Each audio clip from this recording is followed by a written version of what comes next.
So we know that what Luke did by allowing Kronos to inhabit his body was incredibly peculiar, even by the standards of the Greek gods. In the mainline series, we don't actually see this happen anywhere else, and when Percy describes the situation, even Chiron himself is baffled, which demonstrates just how macabre Luke's actions actually were. Until now, no one was even sure whether or not a demigod and a divine being could merge into one form, even with Kronos' specific circumstances.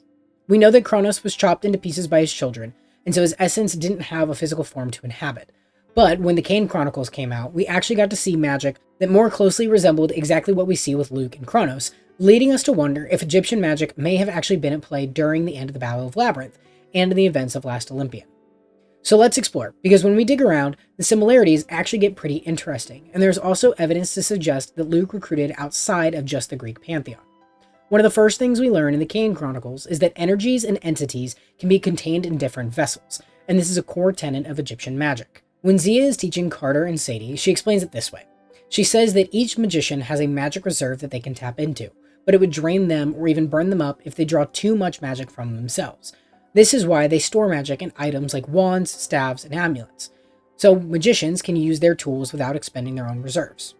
We also learned that the magicians in the House of Life have a long history with imprisoning gods by using certain powerful structures to banish them into the depths of the Duat. Julius and Ruby Kane had to use Cleopatra's Needle in London to free Bast since it was such a strong pillar of Egyptian magic, and Julius later uses the Rosetta Stone to free the 5 gods of the Demon Days. Right now, we don't know exactly where the sarcophagus holding Kronos' essence came from, but we know it's etched in ancient designs of the Titan days, and the way it operates seems to work like a staff or an amulet, only on a much larger scale. Luke and his team are storing energy in an artifact to be used later, but the similarities don't stop there, because the Kanes also uncover the concept of a godling. In the olden days of ancient Egypt, the pharaohs used to not just commune with the gods, but could actually merge with them with varying degrees of success. This is because gods cannot exist in their purest forms on Earth according to the Red Pyramid, so they need to use hosts. They prefer powerful magicians, particularly the blood of the pharaohs, but they can use other people, animals, or even objects if they absolutely have to. Bast took on the form of Muffin the cat in order to watch over Sadie, and in the Red Pyramid, she talks about how hard it is to operate with such a weak host. And in the very same book, Serket, the scorpion goddess, pilots an innocent mortal for a time. Carter and Sadie, however, demonstrate what can happen when a powerful host is chosen to commune with a god.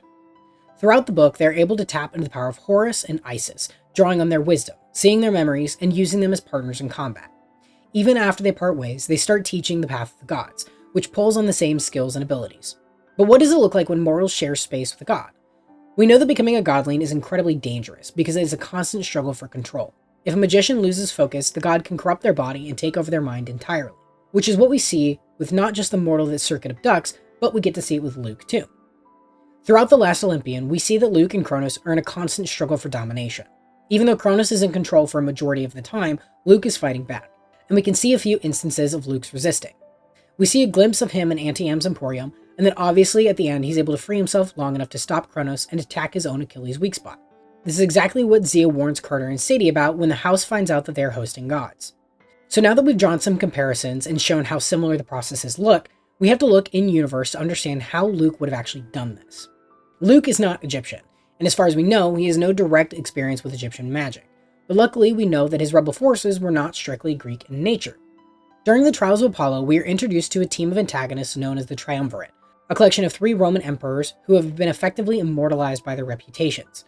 We know that the more a god is worshipped, the stronger they become, and these Roman emperors were so famous that they were able to prolong their lives through artificial divination. What's important to remember here, however, is that they've been working in the shadows for years. They've spent centuries amassing wealth and funding movements that work in tandem with their agenda. They outright confirm that they bankrolled Luke and his entire operation, including financing the Princess Andromeda and all the resources that Luke needed to launch his coup against Olympus. They have money and resources, but they also have connections. We know that Chiron has a council of individuals from across various pantheons that he meets with, including Lupa from the Wolf House, Bast from Egypt, and Mimir from the Norse corner of the Raritanverse. He even confirms that there's a long and secretive history between the Greek and Roman camps that has been buried by himself and Lupa to keep the 2 domains safe and separate. So none of these pantheons are new. The demigods that we know and love are just discovering that they are not alone, but immortal figures and high-ranking officials are well aware of other gods and monsters. Amos in the Red Pyramid knows of the Olympians and talks about how Manhattan has other gods and other problems. So the house knows about Olympus, and it's likely that the reverse is all true as well. Therefore, it is likely that the Triumvirate also knows about the Egyptian side of the world, since they've been around for centuries and have been operating in the shadows for years. They've amassed so much wealth that they are able to link 50 mega yachts together. So if anyone has the resources to track down Egyptian magicians, it would be them. Is it therefore possible that the Triumvirate also provided Luke with a consultation with a practicing Egyptian magician? If this is the case, then the Egyptian magician in question could have showed Luke how to create an artifact that can store immense amounts of godly energy, since there isn't much of a difference between Kronos being banished to Tartarus as the gods being banished to the Duat. Then, he could help Luke reconstruct a new body for Kronos by tapping into the forbidden magic of hosting gods. We know that hosting gods was outlawed by the house, so any magician willing to teach Luke how to do it was likely on rocky ground with the house and disagreed with their methods. The idea of an estranged magician leaving the house for being too radical and then finding his way into the rank of Luke's army is a compelling idea. Though we don't know right now who this could have been. We know that Alabaster, the son of Hecate, was part of the Titan army if the Son of Magic is considered canon, but he's not technically Egyptian. The biggest flaw with this theory is that we never see anyone in the Titan army that would fit the bill of an Egyptian magician. Kronos would have absolutely used a foreign magician as a wildcard, since nobody at Camp Half-Blood knows the skill sets or weaknesses of an Egyptian. So it's not likely that this hypothetical magician just got caught in the crossfire of a random battle.